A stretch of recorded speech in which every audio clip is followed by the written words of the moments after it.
ठीक भैया, देखो ज़रा ध्यान से, एक इम्पोर्टेंट इन्फॉर्मेशन मैं आप लोगों को देना चाह रहा था। कॉम्पिटिटिव एग्जाम से रिलेटेड मैं आप लोगों को कुछ चीज़ बताने वाला था। इसके पहले तुम लोग मेरे बारे में थोड़ा सा देख लो भाई। जैसा आप लोगों ने वीडियो पर देख रखा होगा, मेरा नाम तरुण शर्मा है। दूसरी इंपॉर्टेंट चीज़ मैं ये बताना चाहता हूँ भाई कि भाई मैंने 3 बार बैंक एग्ज़ाम को मैंने क्रैक किया है। मैंने 3 बार उनके मेंस एग्ज़ाम मैंने दिए हैं, ठीक है। 3 इंटरव्यू मैंने उसके दिए हैं। मैंने इंटरव्यू दिए हैं भाई। देखो, अगर मैं आपको बात करूं बैंक पीओ की, तो ये प्रोविजनरी ऑफिसर होता है। पीओ का मतलब प्रोविजनरी ऑफिसर। इसके मैंने 3 बार एग्ज़ाम को मैंने क्रैक किया है। कौन कौन से मैंने एग्ज़ाम निकाले हैं ये देखो। IDBI प्रोविजनरी ऑफिसर, IDBI होता है industrial development bank of India provisionary officer. ये एग्ज़ाम इंटरव्यू दिया है मैंने, ठीक है। दूसरा देखो, bank of Baroda provisionary officer, bank of Baroda PO दिया है भाई मैंने इंटरव्यू।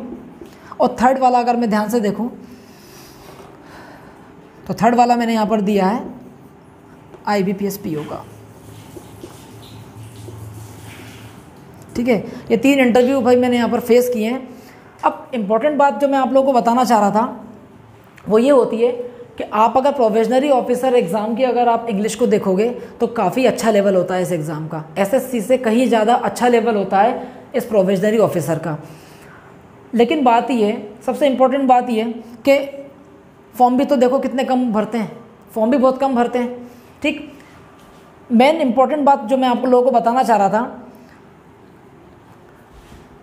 कि जैसे अगर मैं हम लोग एग्ज़ाम लेकर चलते हैं SSC CGL की, ठीक है। हम अगर लेकर चलें भाई सब इंस्पेक्टर की या व्यापम से रिलेटेड कोई भी एग्ज़ाम होता है, ठीक है। CGL हो गया, CHSL हो गया, किसी भी कॉम्पिटिटिव लेवल, किसी भी कंपटीशन को आप इजीली क्रैक कर सकते हो। इंग्लिश इतना टफ होता नहीं है, ठीक है। मैंने भी दिया है भाई, प्री निकाला है मैंने पहले, फिर मैंने मेंस निकाला है, मेंस के बाद में फिर उसके बाद में डिस्क्रिप्टिव निकाला है, ठीक है। डिस्क्रिप्टिव राइटिंग जब आप दे देते हो तो उसके बाद फिर आपका GD होता है, ग्रुप डिस्कशन।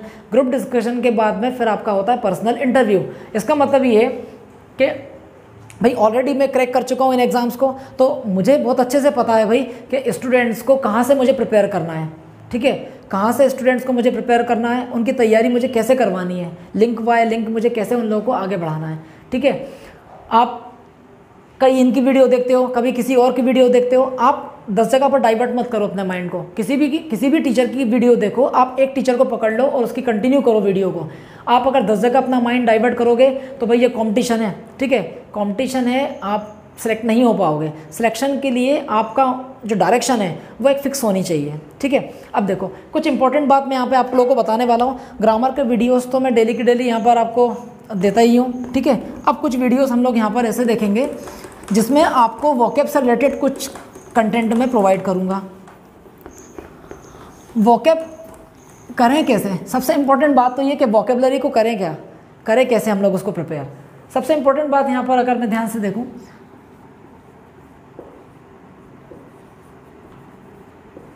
वोकैब, ठीक। अब वोकैब में हम लोग अगर ध्यान से देखें, एक होता है ग्रामर का पार्ट, दूसरा होता है भाई वोकैब का पार्ट। ग्रामर का पार्ट हो गया एक अपना, और दूसरा किसका पार्ट हो गया अपना, वोकैब का पार्ट हो गया।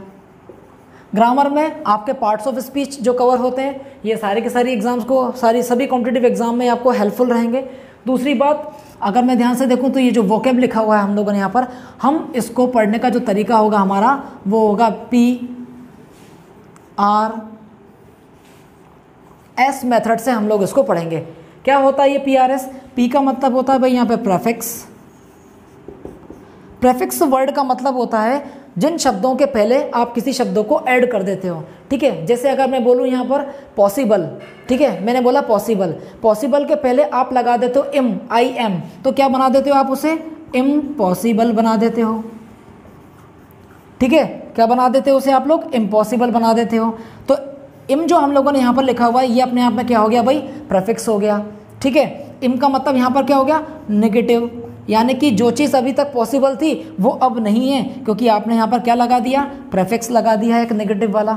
दूसरी बात ये होता है आपका रूट, इसे क्या बोलते हैं हम लोग, रूट बोलते हैं। किसी भी वर्ड का मेन रूट जो होता है उसमें आप जोड़ते हो प्रेफिक्स, उसमें आप जोड़ते हो सफिक्स। ठीक है, अब देखो ये तो रूट हो गया।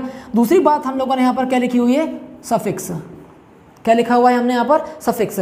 जिन शब्दों के लास्ट में आप कोई वर्ड ऐड कर देते हो तो उसी को हम लोग क्या बोलते हैं भाई, सफिक्स बोलते हैं। ठीक है, अब देखो तो वोकैब का तरीका हमारा ये रहेगा, प्रीफिक्स, रूट और क्या लिखा हुआ है, सफिक्स। अब देखो मैं आपको कुछ वर्ड बताता हूँ, उस वर्ड को हमारा करने का तरीका ऐसा रहेगा जो मैं अभी आपको बताने वाला हूँ। तो कुछ भी कठिन नहीं है भाई इंग्लिश में, आप लोग उसको बनाते हो बस, तब तक कोई भी चीज़ नहीं होती। ये हम लोग जो यहाँ पर पढ़ाते हैं भाई, आपका सिलेबस भी होता है। पहले इंपॉर्टेंट बात मैं आप लोगों को ये बता दूँ कि सबसे इंपॉर्टेंट बात है स्टूडेंट्स का सिलेबस कवर करवाना पूरा, जो एक्चुअल में एग्जाम में आने वाला है। ठीक है, अब सिंपल सी बात है भाई, मैं वहाँ तक गया हूँ, इंटरव्यू तक गया हूँ, तो मुझे वो चीज़ों को डिटेल में, एक एक चीज़ मुझे डिटेल में पता है कि वहाँ पर कैसे क्या इंटरव्यू होता है, कैसे हम लोग को प्री में कितना लेवल रखना है, मेंस में कितना लेवल रखना है। तो वो चीज़ आप लोग को हमेशा ध्यान रखनी पड़ेगी। ठीक है, देखो अगर मैं यहाँ पे वर्ड लेकर चलूँ मीसोगैमी, ठीक है, फिर अगर मैं लिखूँ यहाँ पर मीसोगायने, फिर अगर मैं लिखूँ यहाँ पर मिज़ैंथ्रोप, अगर मैं यहाँ पर लिखूँ, देखो वर्ड कितनी आसानी से आप इसे रूट वर्ड के थ्रू इसे आप लोग ब्रेक कर सकते हो। अगर मैं इसे ध्यान से देखें, मिस लिखा है, मिस लिखा हो चाहे मीसो लिखा हो, मिस लिखा हो चाहे मीसो लिखा हो, इनका मतलब क्या होता है, टू हेट, नफरत करना। इसका मतलब अब मुझे कोई भी दुनिया के वर्ड में अगर मुझे मिस या फिर मीसो लिखा हुआ मिलेगा, मैं समझ जाऊंगा कि वर्ड नफरत करने से रिलेटेड है कोई ना कोई। अच्छा, अगर मैं ध्यान से देखूं जो लिखा हुआ है यहाँ पर क्या, गैमी, तो अगर मैं ध्यान से देखूं गैमी लिखा हुआ है, इस गैमी वर्ड का मतलब, या फिर अगर मैं इसे ध्यान से देखूं गेमोज वर्ड का मतलब, जब भी मुझे ये लिखा हुआ मिलेगा इसका मतलब हम समझेंगे मैरिज। इसका मतलब हम लोग क्या समझेंगे, मैरिज समझेंगे हमेशा। ठीक है, अच्छा थर्ड अगर मैं ध्यान से देखूं तो यहाँ पर लिखा हुआ है भाई क्या, गायने। ठीक है, गायने लिखा हुआ है। अगर गायने को मैं ध्यान से देखूं तो गायने का मीनिंग यहाँ पर क्या हुआ, गायने का मीनिंग होता है वुमेन। ठीक है, किसी वुमेन को आप क्या बोलते हो भाई, गायने बोलते हैं हम लोग यहाँ पर। ठीक है, अब देखो एंथ्रोप जो लिखा हुआ है यहाँ पर, अगर मैं एंथ्रोप को तोड़ता हूँ यहाँ पर एंथ्रोप, तो एंथ्रोप या फिर एंथ्रोपोज भी बोल सकते हो, POS, एंथ्रोपोज। इनका मीनिंग अगर मैं यहाँ पर ध्यान से देखूँ तो इनका मीनिंग होता है मैनकाइंड। क्या होता है, मैनकाइंड। अब देखो ज़रा ध्यान से, काफ़ी इंपॉर्टेंट चीज़ है। देखो रटने की ज़रूरत ही नहीं है, रटने की ज़रूरत नहीं है। आप अगर हिंदी करोगे ना कि इसका मीनिंग का हिंदी ये होता है, तो एग्जाम में बहुत ज़्यादा फंसाया जाएगा आपको। आप तो बहुत ईजिली इन चीज़ों को देखते जाओ। देखो मीसो का मतलब हमने अभी अभी पढ़ा, हेट करना, नफरत करना, और गैमी का मतलब क्या होता है, मैरिज। यानी कि जो शादियों से नफरत करता है उसे क्या बोलते हो आप, उसे बोलते हैं हम लोग मीसोगैमी। उसे क्या बोलते हैं, मीसोगैमी। शादियों से नफरत करने वालों को क्या बोलते हैं, मीसोगैमी। ठीक है, अभी तो लॉकडाउन चल रहा है, कौन करेगा नफरत वगैरह। ठीक है, नफरत कोई नहीं करता शादी वादी के लिए, लेकिन क्या होता है कुछ लोग होते हैं, छोड़ गई होगी कहीं ना कहीं, कोई किसी को वजह से छोड़ गई, तो उसने शादी वादी के मान लो कि वो किए होंगे बड़े वादे। ठीक है, कि मिलेंगे पहले, उसके बाद में फिर शादी करेंगे, शादी वादी तो ना हो पाएगी। ठीक है, क्योंकि मिस लग गया यहाँ पर, मिस। तो मीसोगैमी का मतलब क्या होता है, हेट, शादियों से नफरत करने वाले को आप मीसोगैमी बोलते हो। फिर लिखा हुआ है मीसोगायनी। अच्छा, गायने का मतलब होता है वुमेन। अगर मैं ध्यान से देखूं तो मीसोगायनी यानी कि औरतों से नफरत करने वालों को क्या बोला जाता है, औरतों से नफरत करने वालों को बोलते हो मीसोगायने। इसीलिए गायनेकोलॉजिस्ट जो होती हैं, जो डॉक्टर होती हैं, फीमेल एलिमेंट्स को ट्रीट करने वाली या फीमेल डिजीजेस को ट्रीट करने वाली, उन्हें हम लोग क्या बोलते हैं, गायनेकोलॉजिस्ट।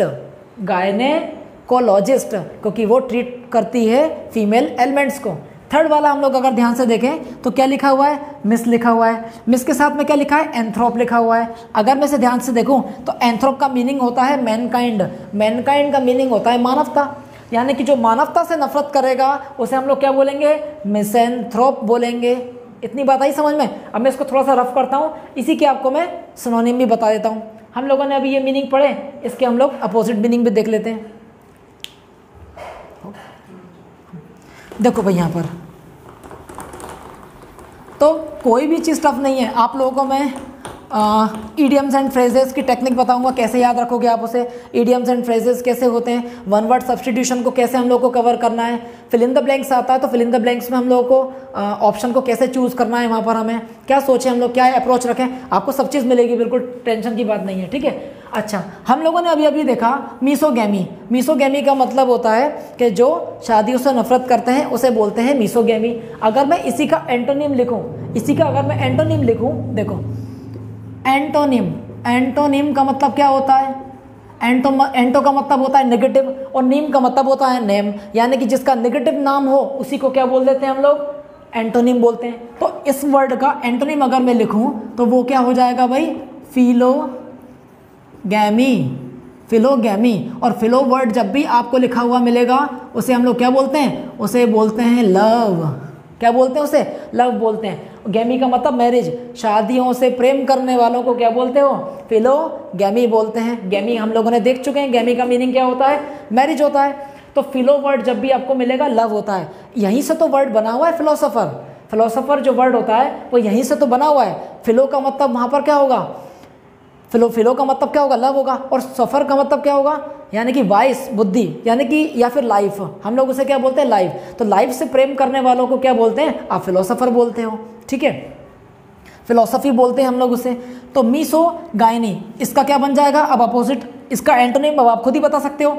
मीसो का मतलब होता है हेट करना, तो फिलो का मतलब क्या होगा, प्रेम करना भाई, ठीक है। गायनी एज इट इज रहेगा, GYNE, यानी कि औरतों से प्रेम करने वालों को क्या बोलोगे, औरतों से प्रेम करने वालों को क्या बोलोगे, फिलोगाइनी। अच्छा, इसके बाद देखो मानवता से अभी नफरत हो रही है, अब मानवता से हमें प्रेम कराना है तो क्या करोगे, आप लिख दोगे फिलैंथ्रोप। आप क्या लिख दोगे, फिलैंथ्रोप लिख दोगे आप। ये हमारी टेक्निक रहेगी करने की, ठीक है। बहुत ज़्यादा इजी टेक्निक होती है, आपको एक भी वर्ड रटने की ज़रूरत नहीं है। हम लोग रूट वर्ड्स से मैं आप लोगों को काफ़ी वर्ड्स बताऊंगा, मैं आप लोगों को किसी भी तरह की आपको टेंशन नहीं होगी, ठीक है। बाकी हम लोग नेक्स्ट क्लास में करते हैं, मैं आप लोगों को सब डिटेल बताऊंगा, ठीक है। थैंक यू भाई।